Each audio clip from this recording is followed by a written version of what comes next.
एकही शब्द आक्षेपार्ह नाहीये. मी सुपर क्लास 1 अधिकारी म्हणून रिटायर्ड झालोय.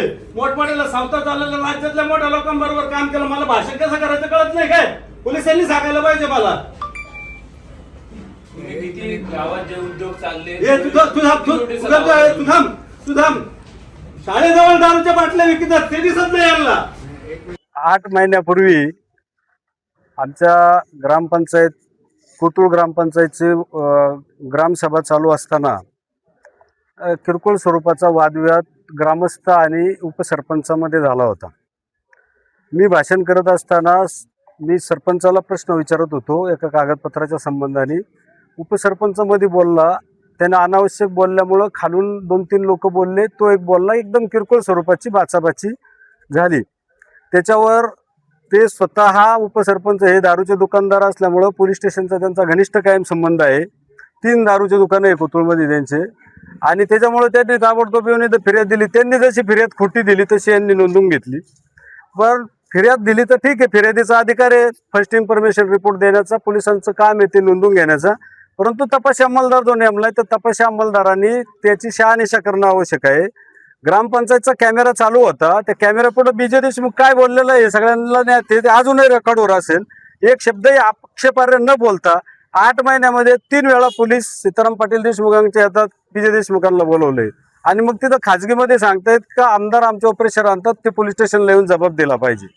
तर मी जर गुन्हेगारच नाही तर तुमच्याला पोलीस स्टेशनला येऊन मला का बरं आग्रह धरताय तुम्ही? मी त्यांना सांगितलं तुम्ही तुमची नोकरी करा, पोलीस मॅन्युअल प्रमाणे पोलीस स्टेशन चालवा, कायद्याप्रमाणे चालवा. कोणतरी आमदार म्हणतोय किंवा कोणतरी एखादा फिर्यादी म्हणतोय त्याचे तुमच्या हितसंबंधी म्हणून चालू नका, अशी मी त्यांना विनंती केली 2-3 वेळा. आता त्यांनी व्हॉट्सअपवर मला व्हायरल केली आणि आजच्या तारखेला 20 तारखेला पोलीस स्टेशनला हजर व्हा नाही तर आपणास अटक करण्यात येईल, अशा प्रकारची भूमिका त्या व्हॉट्सअपच्या व्हायरल नोटीसवरून मला मिळाल्यावर आम्ही सगळे आमच्या सहकाऱ्यांसमोर पोलीस स्टेशनला आलो होतो.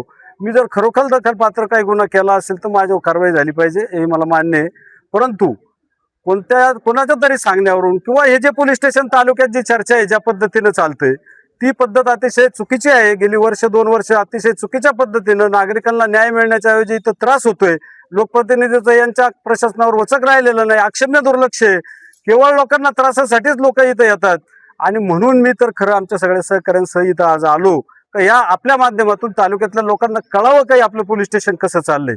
नाहीतर काय NC दाखल झालेली आहे ते म्हणतात दखलपात्र कायदे कळत नाही त्यांना. परंतु मी वकील बरोबर घेऊन आल्यावर ते सगळं अदखलपात्र गुन्हा आहे, त्यांनी काहीच होणार नाही. फक्त आम्ही पोलीस स्टेशनला प्रतिकात्मक आता याच्यासाठी आलोय की यांचा कारभार सुधारावा, सामान्य लोकांना यांच्यापासून त्रास होऊ नये.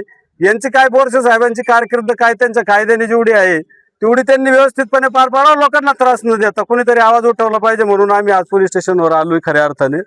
परंतु जर त्यांनी वर्दीच्या जोरावर आम्हाला दाबण्याचा प्रयत्न केला तर वैधानिक मार्गाने जिथं जिथं न्याय मागायला पाहिजे तिथे तिथं आम्ही मागू. त्यांचे जे चुकीच्या पद्धतीनं कामकाज चाललंय त्याला पण अँटी करप्शन सारखे डिपार्टमेंट आहेत, सगळं आहे, त्या माध्यमातून पण आम्ही ओपन इन्क्वायरी मागू त्यांची मुख्यमंत्र्याकडे जाऊन. आणि त्यांच्यावर जर त्यांनी आम्हाला कायद्याने न्याय द्यायला असमर्थ ठरले आम्हाला दाबायचाच प्रयत्न केला तर आम्ही पण आमच्या पद्धतीनं न्याय मागायचा, या कायद्याच्या घटनेत राहून त्याचा पाठपुरावा करू. फिर्याद दाखल करण्यामागे कोणाचा दबाव आहे काय वाटतं? फिर्याद ग्रामसभेमध्ये पोरांचे भांडणं झाले, माझ्यावर फिर्याद दाखल केलेली आहे. मी तेच म्हणतोय आता हा ना कोण साक्षीदार आहे ते दाखवा. तुम्ही 8 महिने झाले, 8 महिन्यातून 3 वेळा पोलीस माझ्या गावात 100 मोटरसायकली चोरीला गेल्यात. एकाही मोटरसायकलचा तपास लागत नाही. माझ्या धाकट्या भावाचा रमेश काका देशमुखांचा ट्रॅक्टर चोरीला गेला. मला वळसे पाटलांना फोनवर बोलायला लागलं गृहमंत्री असताना. त्यांनी नगरला SP ला फोन केला तर 2 स्क्वॉड झाले, तेव्हा तो ट्रॅक्टर त्या नगरच्या स्क्वॉडनी. आमचं पोलीस स्टेशन काय काम करतंय? तालुक्यातल्या लोकांना न्याय देतोय का नाही आमचं पोलीस स्टेशन? आम्हाला वरून कामं करून काय चांगल्या माणसाला नोटीस द्यायला वेळ आहे. कोतुळ आउटपोस्टला कोणताही हवालदार आणि कोणताही कॉन्स्टेबल थांबतच नाही वर्षानुवर्ष. इमारती बांधून ठेवल्या, ग्रामपंचायतनी जागा दिल्या, सगळं केलं, काहीच करत नाही. हा असा जो कारभार चाललाय. हा आमदार साहेबांना माझी विनंती आहे, लग्न करणं आणि दावे करणं हे तुमचं काम नाही, यांना दुरुस्त करा आणि आम्हाला लोकांना न्याय द्या तुमच्या तालुक्यातल्या, ही विनंती करतो तुम्हाला आपल्या सगळ्यांच्या माध्यमातून. आज तुम्ही काय मागणी केली आणि पोलिसांनी काय सांगितलं? पोलिसांनी आता सांगतायत ते आमच्या समोर कागद घेऊन येत नाही. तळपाटे साहेबांनी सांगितलं त्यांना FIR ची प्रत द्या, ती देत नाही. तपास काय केलाय अजून काहीच केला नाही म्हणतात.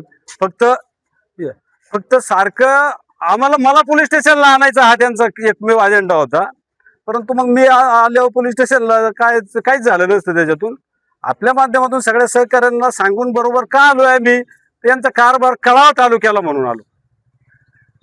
SP साहेबांना विनंती आहे नगरच्या, तुमचे PI साहेब त्यांचं कारभार इथलं जरा पोलीस मॅन्युअल प्रमाणे कायद्यानुसार चालवा, त्यांना विनंती करतोय.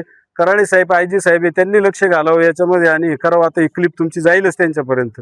साई दृष्टी नेत्रसेवा चष्माघर अकोले शहरातील सर्व अत्याधुनिक सुविधा उपलब्ध असलेले एकमेव अद्ययावत शोरूम म्हणजेच साई दृष्टी नेत्रसेवा चष्माघर.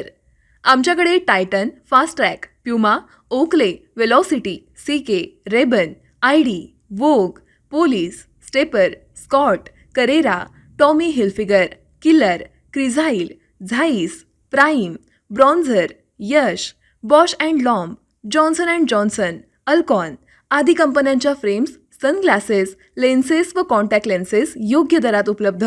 तसेच टायटन कंपनी लेन्सेसचे एकमेव अधिकृत विक्रेते. आता अकोल्यात प्रथमच ऑटो मशीनद्वारे चष्म्याची रोबोटिक फिटिंग. प्रोग्रेसिव्ह चष्म्यासाठी डोळ्यांचे व चष्म्याचे अचूक मोजमाप करण्यासाठी जाईस कंपनीचे सॉफ्टवेअर असलेला ॲपल कंपनीचा टॅब. तज्ज्ञ ऑप्टोमेट्रिस्टकडून कॉम्प्युटरद्वारे डोळ्यांची मोफत तपासणी, डोळ्यांची मायक्रोस्कोपिक तपासणी, काच बिंदूचे अचूक निदान करण्यासाठी डिजिटल टोनोपेनद्वारे डोळ्यांचे इंट्राऑक्युलर प्रेशर मोजणे, पॅकीमीटरद्वारे बुबुळाची जाडी मोजणे, कॉन्टॅक्ट लेन्सेसच्या अचूकतेसाठी कॅरेटोमीटरद्वारे बुबुळाचं मोजमाप करणे आदी अत्याधुनिक सुविधा उपलब्ध असलेले अकोले शहरातील एकमेव चष्माघर. आपल्या अनमोल डोळ्यांच्या समस्येसाठी बिर्ला आय हॉस्पिटल नाशिक यांच्या माध्यमातून तज्ज्ञ डॉक्टर दर गुरुवारी सकाळी 10:30 ते 3:30 पर्यंत साई दृष्टी नेत्रसेवा चष्माघर इथे उपलब्ध राहतील. आमचा पत्ता साई दृष्टी नेत्रसेवा चष्माघर, अकोले बसस्थानकाच्या मागील बाजूस, जय महाराष्ट्र हॉटेलच्या पाठीमागे, अकोले, तालुका अकोले, जिल्हा अहमदनगर.